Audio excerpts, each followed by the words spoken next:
We speak student. The Count of Monte Cristo, a la Shmoop. We've all dreamed about getting back at someone, be it the ex who broke our heart or the school bully who gave epic wedgies. The problem with revenge, though, is that innocent people can get hurt. Yeah, tell me about it. Innocent and not so innocent people drop like flies in Alexandre Dumas' The Count of Monte Cristo. They're victims of an overly complicated but really nasty revenge scheme conceived by Edmond Dantes, aka the Count. You see, back in the day, Edmond had it all. A great job, a smoking hot girlfriend, really nice teeth, and some backstabbing frenemies who connived to get Edmond imprisoned for a crime he did not commit. Edmond spends years in the dark, dank Chateau d'If. Yeah, that's a prison. Then one day, he befriends an elderly Italian priest with a treasure map and a serious case of Deus ex machina. In the end, Edmond gets his revenge. So the question is, was it worth it? Edmond burns through millions of dollars to punish the men who had him in prison. His every thought revolves around making them suffer.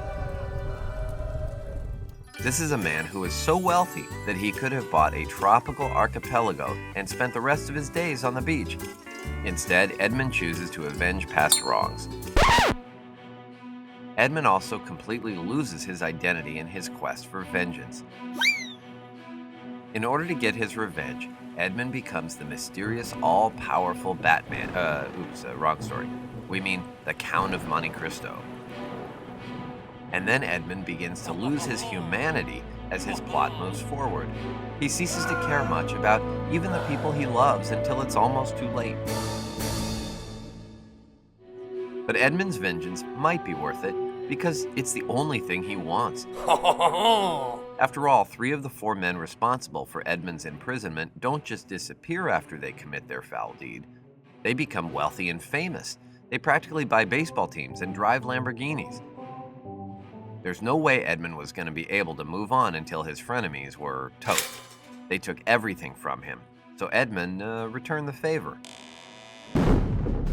So what do you think? Was Edmond's revenge justifiable?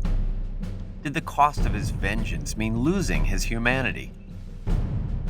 Or is Edmond just as bad as the ones who ruined his life?